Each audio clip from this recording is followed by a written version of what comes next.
Oi, pessoal do sétimo ano, tudo bem com vocês?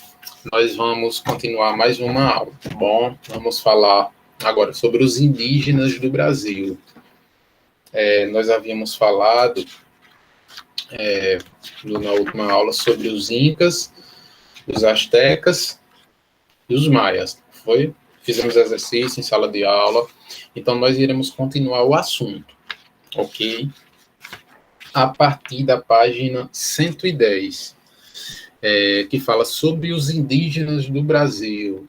Nós vamos conhecer um pouquinho sobre esses povos, que é tão importante para o nosso país. Né?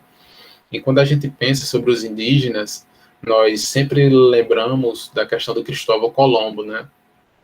Dizem que Cristóvão Colombo descobriu Pedro Álvares Cabral, no caso. Né? Dizem que Pedro Álvares Cabral descobriu o Brasil, né? Mas que, na realidade, o Brasil já estava povoado por indígenas.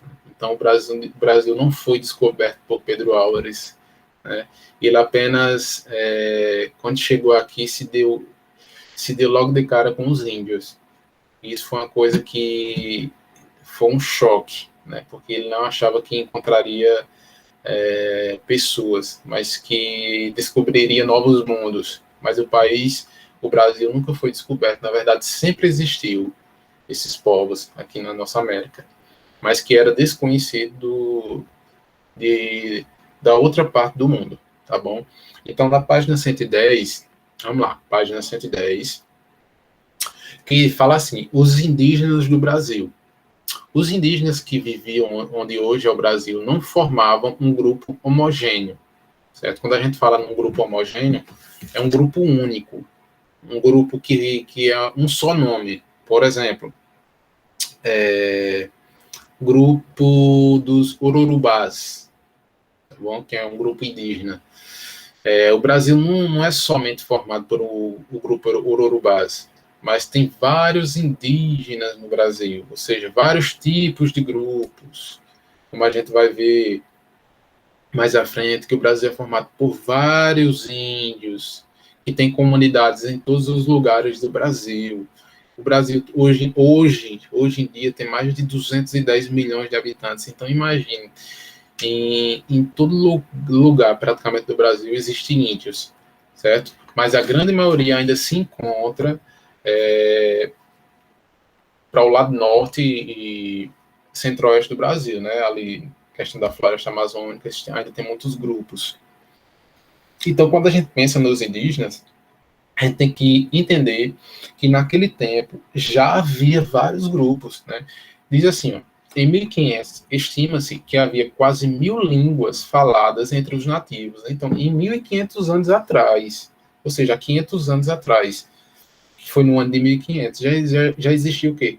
Quase 1000 línguas entre os índios. Ou seja, era um povo que tinha uma cultura muito vasta e tinha muito a oferecer. Então, ou seja, já estava no Brasil, ó, há muito tempo. Então, acompanhe comigo aqui o slide. Eles preservam diversos elementos da cultura dos antepassados. Então, quando a gente fala sobre os indígenas do Brasil, você pode ver até aqui o mapa, tem vários tipos, não é? Tem os Bacarim, tem os Hareci, tem os Bororó, tem os Bororó, tem o Caiapó. Então, são vários, como a gente vê no mapa 110, entendeu? Então, culturalmente, eles tentam sempre seguir aquilo que foi passado para eles anteriormente. Eles querem sempre levar aquilo que foram passados para ele, né? Ou seja, questão de cultura, questão do dia a dia, questão de alimentação. Então, tudo isso é uma coisa que faz parte da cultura dos índios, dos indígenas. Então, pessoal, eles também têm toda uma estrutura, ou seja, uma organização social bem posta. Não são pessoas que vivem aleatoriamente e tal, mas eles têm uma organização, eles têm um líder, eles têm uma comunidade bem organizada, eles têm aqueles que têm um papel de fazer alguma coisa, outro papel de ajudar, outro papel de caçar. Então, tudo isso faz parte da cultura dos indígenas. Como, por exemplo, o líder do guerreiro. Quem seria dos indígenas? Por exemplo, seria o cacique. Ou seja, que para ele o nome seria Morubixaba, certo? Morubixaba. Então, quando a gente vê isso, que a gente entenda um pouquinho sobre os indígenas, a gente vê que eles são importantes para a nossa cultura, né? Então, o líder é quem? Era o cacique. E ele era escolhido pelos membros da comunidade por apresentar o quê? Coragem, inteligência, liderança. Então, para nós aqui, um líder, ele tem que ter o quê? Tem que ter coragem, ele tem que ter o quê? Inteligência, ele tem que ter liderança, ele tem que ser um exemplo para a comunidade, né? Assim como para nós para os índios também existe isso, certo? Não são pessoas detentoras apenas, por exemplo, eles entendem muito da questão geográfica, né? Porque eles vivem em terras e eles conhecem demais, né? Mas é porque eles já estão acostumados a esse tipo de situação, a viver em comunidade, ou seja, em terras, em matos. Então, tudo isso faz parte deles, certo, pessoal? Diferente de nós, que a gente vive uma vida mais urbana, tá? Então, tudo que eles veem, que se eles virem para a cultura da gente, será também um choque de realidade. E se a gente for para a cultura deles, também vai ser um choque de realidade. Então, entre eles havia o quê? A questão do trabalho na defesa da aldeia, na construção de moradias, nas atividades agrícolas, entre outros. E tinha uma produção voltada para o consumo interno. Então, tudo que eles produziam, a caça, a questão de plantação, tudo isso era para o próprio consumo da comunidade local. Eles não faziam para vender para outros lugares, mas não, era para a sua própria subsistência, para eles próprios sobreviver. Então, isso faz parte da cultura dos indígenas.